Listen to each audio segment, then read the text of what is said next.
کیا پروردگار عالم پوری دنیا کو ایک مرغی کے انڈے میں بند کر سکتا ہے؟ کیا منافق لوگ اللہ کے نور سے استفادہ کر سکتے ہیں؟ آئیے ان سوالات کے جوابات جانتے ہیں ہمارے آج کے ایپیسوڈ میں۔ بسم اللہ الرحمن الرحیم۔ ناظرین محترم، السلام علیکم ورحمۃ اللہ وبرکاتہ۔ سبیل قرآن کے اس تفسیر پروگرام میں ایک بار پھر آپ سبھی کا استقبال کرتے ہیں۔ قرآن کریم ایک نور ہے جو ہمیں حق اور باطل میں تمیز کرنا سکھاتا ہے، ہمیں عدل اور انصاف پر قائم رہنے کی ترغیب دیتا ہے۔ آج آپ کے سامنے سورہ بقرہ کی آیت نمبر 20 کی تفسیر لے کر حاضر ہوئے ہیں۔ آئیے اس سے پہلے اس آیت کی تلاوت کو اس کے ترجمے کے ساتھ سن لیتے ہیں۔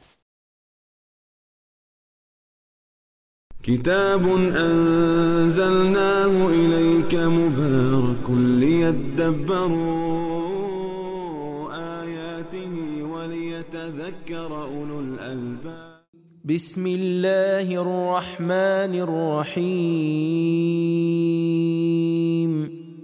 يكاد البرق يخطف أبصارهم كلما أضاء لهم مشوا فيه وإذا أظلم عليهم قاموا ولو شاء الله لذهب بسمعهم وأبصارهم إن الله على كل شيء قدير۔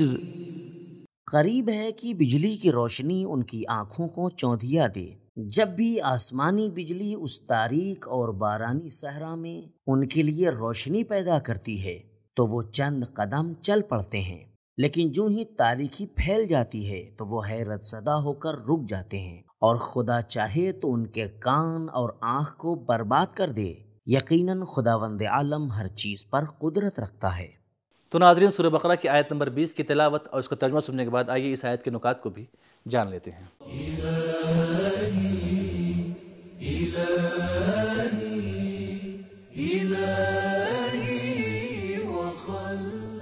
منافقوں میں خداوند عالم کے نورانی دلیلوں اور آیتوں کی روشنی کو دیکھنے کی طاقت نہیں ہے، جیسے رات کو بیابان میں سفر کرنے والا مسافر ہوتا ہے کہ جب آسمانی بجلی چمکتی ہے تو اس کی آنکھیں چوندھیا جاتی ہیں اور صرف چند قدم ہی چل پاتا ہے۔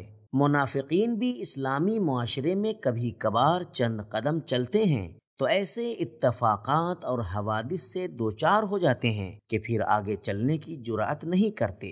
ان لوگوں نے اپنے باطن کے فطری چراغ کو بجھا دیا ہے اور کسی باہری طاقت کی روشنی کے انتظار میں ہیں۔ جب کہا جاتا ہے کہ اللہ تعالی ہر چیز پر قادر ہے تو اس سے مراد ممکن امور ہیں۔ مثلا اگر کہا جائے کہ فلاں صاحب ریاضی دان ہیں، اس کے معنی یہ نہیں ہے کہ وہ 2 + 2 کو 5 بنا دیں گے، کیونکہ یہ بات محال و ناممکن ہے۔ ایسا نہیں ہے کہ وہ شخص اس کو جمع کرنے پر قادر نہیں ہے۔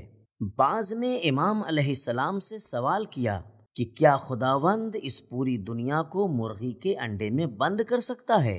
امام علیہ السلام نے شروع میں ایک قائل کرنے والا جواب ارشاد فرمایا، ایک آنکھ کی پتلی سے یہ اتنا بڑا آسمان کیسے دیکھ سکتے ہو؟ پھر فرمایا، خداوند قادر ہے لیکن تمہاری تجویز محال ہے، بالکل ریاضی دان کی قدرت جیسے جو محال مسئلے کو حل نہیں کر سکتا۔ تفسیر نور الثقلین جلد نمبر 1 صفحہ نمبر 39۔ قرآن میں منافق کا چہرہ۔ منافق اپنے عقیدے اور عمل، رویے اور گفتگو میں ایسے کام کرتا ہے کہ جس کو اس سورے میں اور سورہ منافقون، احزاب، توبہ، نساء اور محمد میں بتایا گیا ہے۔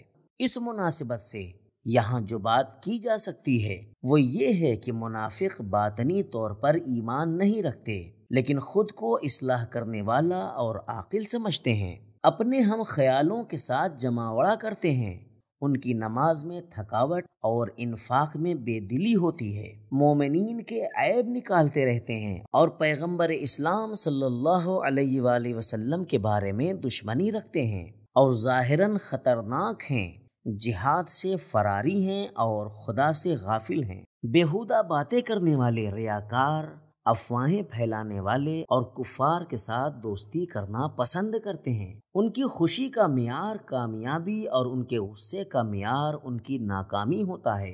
خداوند سے کیے گئے وعدوں کو پورا نہیں کرتے، بے وفائی کرتے ہیں، مسلمانوں کو پہنچنے والے نفع اور فائدوں پر پریشان ہوتے ہیں، لیکن مسلمانوں پر آنے والی مشکلات اور درپیش مسائل کے بارے میں خوش ہوتے ہیں۔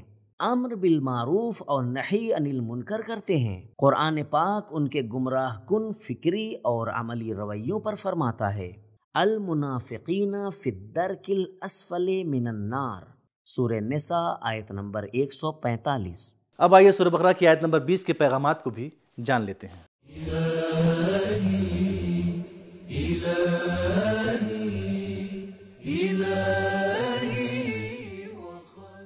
نمبر 1، منافق ہمیشہ اپنے راستے میں حیرت کا شکار رہتے ہیں۔